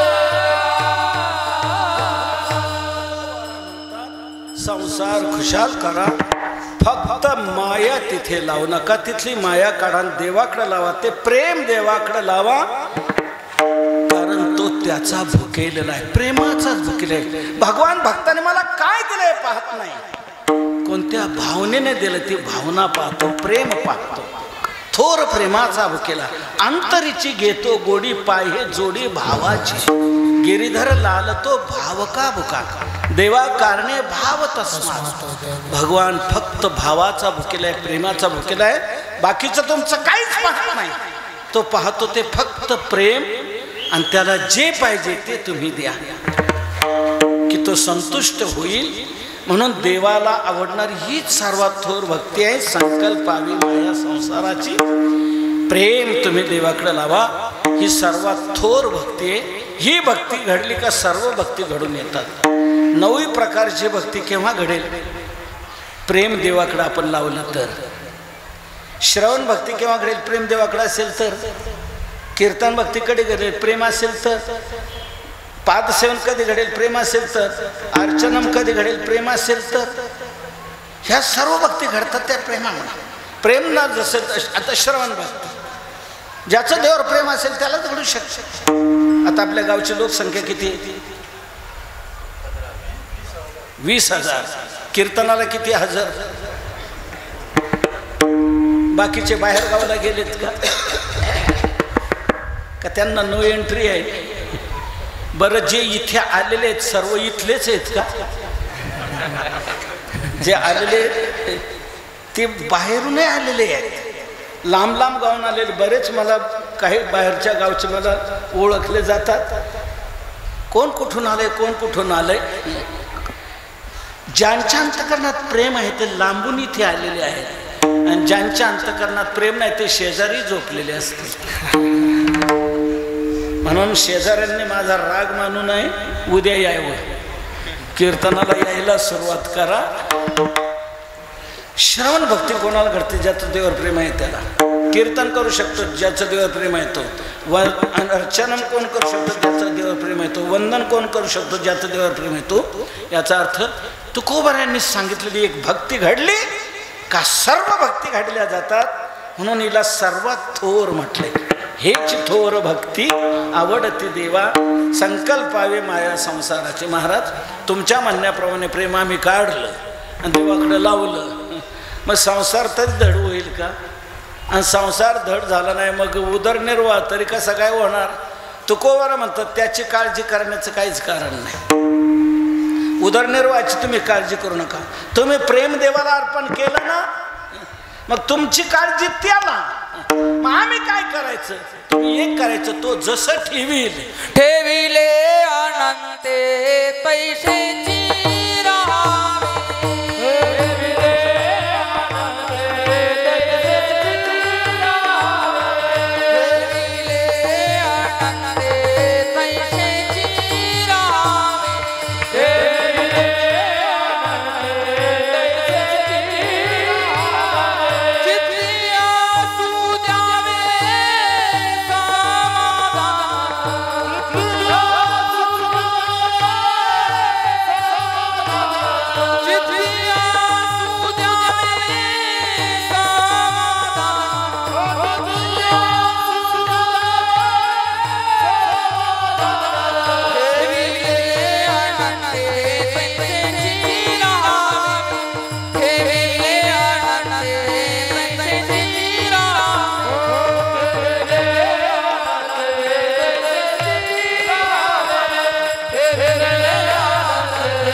तुकोबाराय म्हणतात, संसारावरची जी माया आहे तुम्ही देवाला समर्पित करा, की हीच देवाला आवडणारी सर्वात थोर भक्ती. मग प्रेम देवाकडे लावल्यावर संसार कसा काय होईल नीट? आणि संसार नीट नाही झाला की उदरनिर्वाह कसा होणार? तुकोबाराय म्हणतात, त्याची काळजी करण्याचं तुम्हाला कारण नाही. तुम्ही प्रेम देवाला अर्पण केलं ना, तुमची काळजी देवाला. तुम्हाला काळजी करण्याचं कारण नाही. एक लक्षात घ्या, आपण आपली बैलगाडी घेऊन आपल्या व्यायाच्या गावी गेलो, व्यायाच्या दारात गाडी सोडली, बैल खुंट्याला बाजूला बांधली, हा घरात गेला, पलंगावर तक्क्याला टेकून बसला आणि हा काळजी करू लागला. बैलांना आपण कडवाय आणला नाही आणि आपल्याला डबा आणला नाही. आता आपल्या जेवणाचं कसं काय, बैलाच्या जेवणाचं कसं काय? मला सांगा, ही काळजी करण्याचं याला काही कारण आहे का? याला काहीच कारण नाही. ही काळजी कोणाला? व्यायाला. ज्याच्या दारात गाडी सोडली त्याला काळजी. मग इकडून तिकडून त्याला धावपळ करावी लागते. लोक म्हणतात, का हो धावपळावरती पिढा आले ना घरात? अरे पिढा म्हण की काय म्हण, पण तुला त्याला खाऊ घालायला पाहिजे. त्याच्या दारात गाडी सोडली त्याला काळजी. तसं आपली गाडी आपण देवाच्या दरवाजात सोडली ना, प्रेम देवाला अर्पण केलं ना, आपली काळजी त्याला.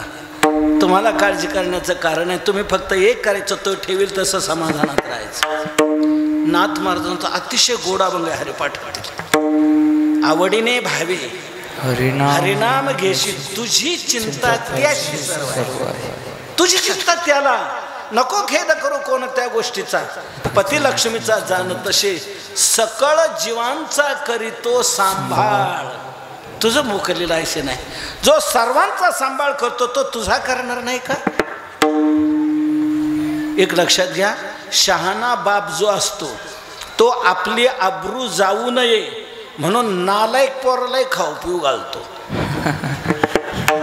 आता काम धंदाऱ्या नालायक पोराला जो खाऊ पिऊ घालतो, तोच बाप दररोज दुकानचा 5 लाखाचा गल्ला हातात आणून देणारा अज्ञाधारक मुलगा आहे, त्याला सांभाळेल की नाही?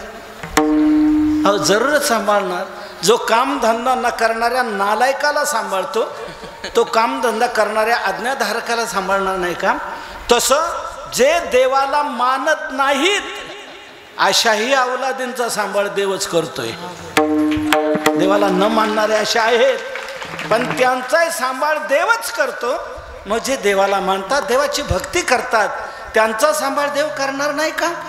अहो सर्व जेवल्याशिवाय देव जेवत नाही. सर्वांचं ज्याचं त्याला जिथं असेल तिथं जेवढं असेल तेवढं बरोबर भगवान पोच करतो. म्हणून आपली एक म्हण आहे लक्षात आणा, अतिशय महत्वाची ती, दाने दाने पर लिखा है खाने वाले का. वो लिखने वाला कौन है? कौन आहे? वही भगवान आहे. ज्याचं त्याला जिथं असेल तिथं भगवान पोच करतो. सगळे जेवल्याशिवाय भगवान जेवत नाही. खडकात असणारा बेडूक त्यालाही भगवान तिथे पोच करतो. पाषाणाचे पोटी बैसला दरदूर तयामुखी चारा कोण घाले. मला एक सांगा, जोपर्यंत उदरात गर्भ नाही तोपर्यंत त्या मातेच्या स्तनात दूध येत नाही. जसा गर्भ राहतो तसं त्या मातेच्या स्तनात दूध यायला सुरुवात होते. म्हणून जन्माला आल्यानंतर त्या लहान बालकाचं रक्षण व्हायला पाहिजे, त्याला झेपलं पाहिजे. असं दूध भगवान त्या मातेच्या स्तनात निर्माण करतो की नाही. जोपर्यंत ती गरोदर नसते तोपर्यंत तिच्या स्तनात दूध नसतं.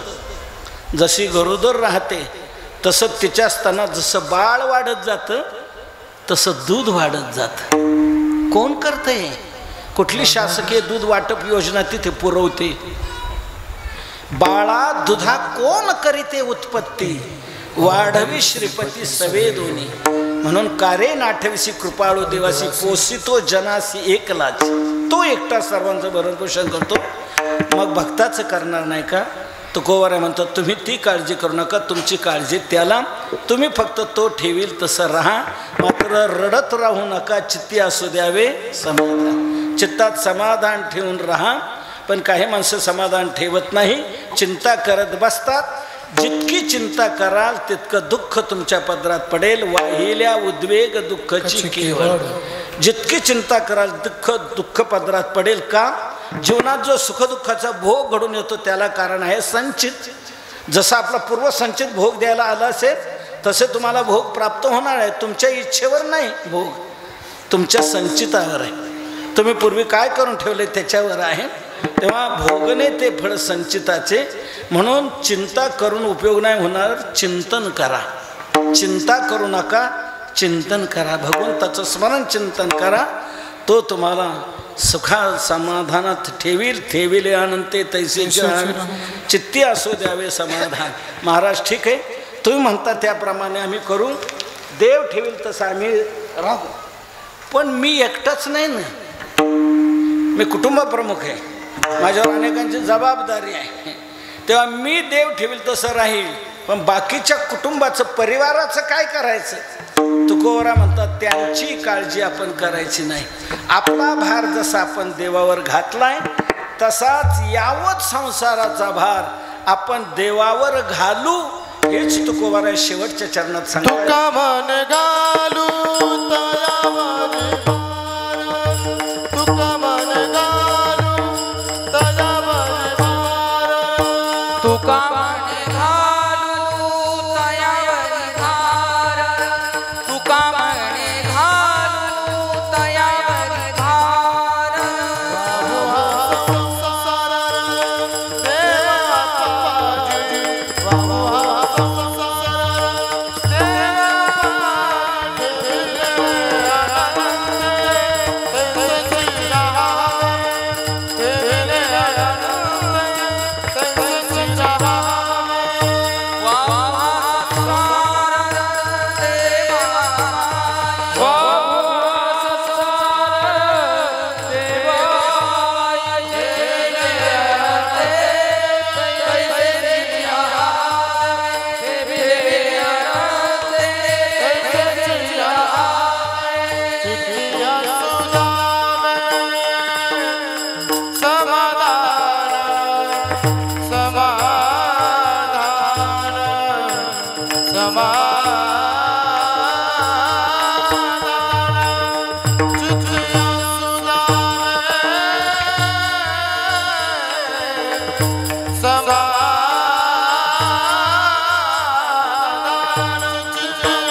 तयावरी भार.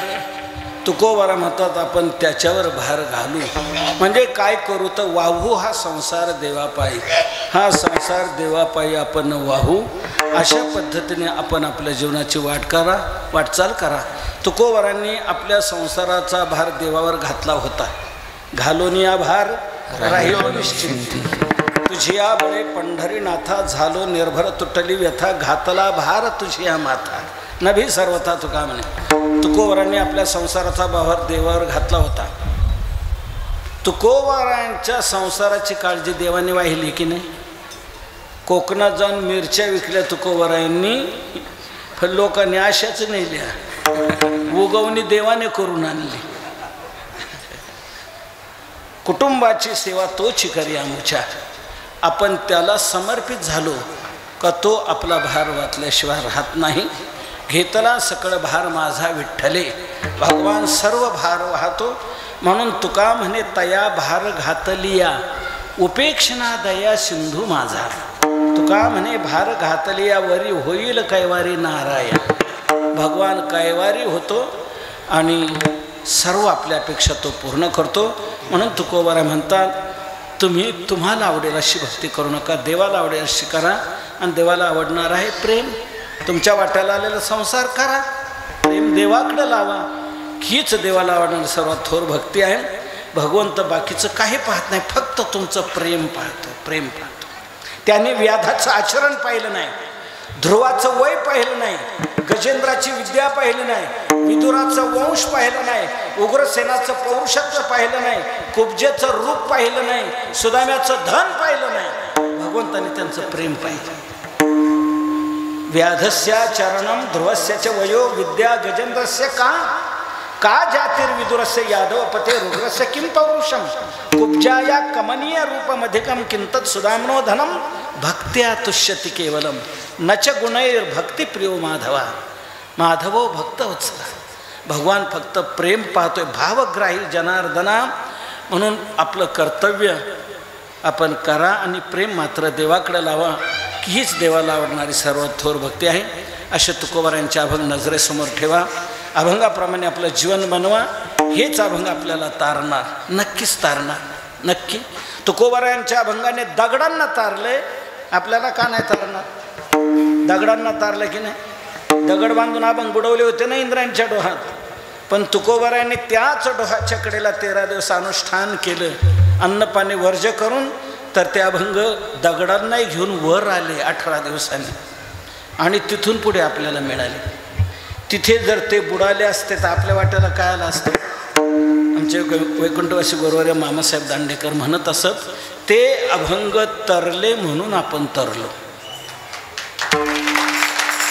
म्हणून ते अभंग जिथे तरले त्याच तारक जागेवर त्या अभंगांचं चिरस्मारक व्हावं. दगडाला घेऊन तरले म्हणून दगडावरच कोरून व्हावं.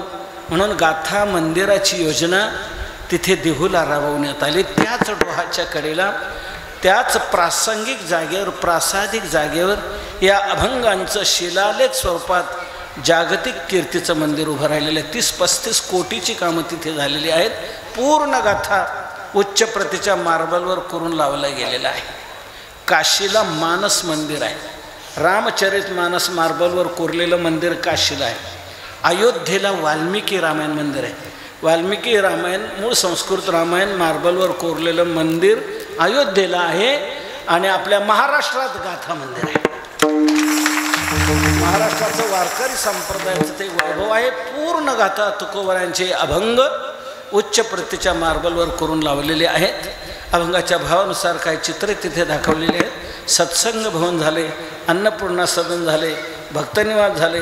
तिथे दर्शनाला आलेल्या भाविकांना रोज जेवण दिलं जाते दुपारी. दररोज दुपारी 12 ते 2 या वेळेत दर्शनाला आलेल्या भाविकांना जेवण असतं. 500-700 लोक रोज जेवत आहेत. असं अन्नदानही तिथे सुरू आहे. उच्च दर्जाचं मिष्टान्नाचं आहे. तसंच आरोग्यदानही आहे.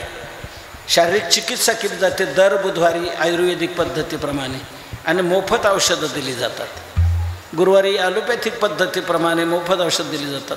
प्रत्येक महिन्याच्या पहिल्या बुधवारी नेत्र तपासणी होते आणि मोतीबिंदू वगैरे असेल तर मोफत ऑपरेशन केलं जातं.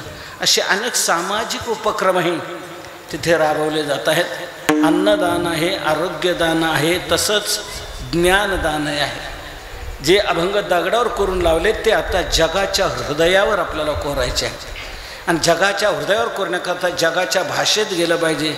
म्हणून संस्कृत, इंग्रजी, हिंदी आणि मराठी 4ही भाषेत मुलांना शिक्षण देणारी संस्था तिथे गुरुकुल पद्धतीने विद्यालय सुरू केलेलं आहे. 10वी पास झालेल्या मुलाला राहण्याची सोय, जेवणाची सोय आणि शिक्षणाची सोय 5 वर्ष निश्चितच त्याने तिथे थांबायचं आहे. ते कंपल्सरी आहे. पुढची 2 वर्ष ऐच्छिक आहे. 5 वर्ष तिथे मुलांना शिक्षण दिलं जाते. कोणी म्हणेल मग खर्च तर खूप येत असेल. नर्सरीपासून मुलाच्या शिक्षणाचा किती खर्च येतो आम्हाला माहीत आहे. हे तर उच्च दर्जाचं पुढचं शिक्षण आहे. खूप खर्च येत असेल. लक्षात घ्या, 1 नया पैसा नाही, 1 नया पैसा नाही. राहणं मोफत, जेवण मोफत, शिक्षण मोफत. मुलांनी फक्त एकच करायचं, अभ्यास करायचा आणि तो त्यांनीच केला पाहिजे. अभ्यास त्यांनी करायचा आणि त्याच्या बाकीच्या गरजा आपण भागवायच्या. आणि वैदिक वाङ्मय, वैदिक प्रस्थानत्रयी, गीता, उपनिषद, ब्रह्मसूत्र, वारकरी सांप्रदायिक प्रस्थानत्रयी, गीता, ज्ञानेश्वरी, भागवत गीते, ज्ञानेश्वरी, भागवत, तुकोबारांची गाथा, असंही सर्वांगीण शिक्षण, पखवाजाचं, भजनाचं, वारीचं अनुष्ठान, काकड्याचं भजन, सर्व पारमार्थिक साधना तिथे शिकवली जाते गुरुकुल पद्धतीने. असं विद्यालय आणि मोफत, 1 नया पैसा घेतला जात नाही असं शिक्षण तिथे सुरू आहे. बीजेचा उत्सव मोठा होत असतो. माझी आपल्याला विनंती आहे, बीजेच्या उत्सवाला येत झाला आलं पाहिजे. देहूला लोक पंढरपूरला जातात, आळंदीला जातात, त्र्यंबकेश्वरला जातात, देहूला येत नाहीत. हा मोठा दोष आहे. देहू आपल्या वारकरी संप्रदायाचं कलशस्थान आहे की नाही. तुका झाला असे कळस आणि नेमकं कळसालाच डावललं जातं. मला सांगा, मंदिराला पूर्णता केव्हा? कळस बसवला जाईल तेव्हा. तशी वारीला पूर्णता केव्हा? देहूला याल तेव्हा. जोपर्यंत देहूला येत नाही तोपर्यंत तो हाफ वारकरी. देहूला येईल त्यावेळेला तो पुरा वारकरी होईल. कारण कळस ठेवल्यावरच मंदिर पूर्ण की नाही. तसं देहूला आल्यावरच वारीला पूर्णता येत चला. म्हणजे तिथे तुकोबारायांच्या त्या अनुष्ठानस्थळी आपल्याला तुकोबारायांना देवाने दर्शन दिले. आपणही तिथे तसं अनुष्ठान केलं, भगवान आपल्याला काय दर्शन देणार नाही. असं सुंदर तिथे बीजेचा उत्सव, गाथा, पारायण अनुष्ठान घडत असतं. आमचे शिवनायकर, बाकीच्या मंडळींचे पुष्प सजावट कशी बीजेच्या दिवसाची असते. जे आलेले असतील त्यांना तो आनंद पाहायला मिळेल. तर असं देहूचं महत्त्व तिथे येत चला. तुकोबारायांचे अभंग आपण आपल्या जीवनावर धारण करायचे.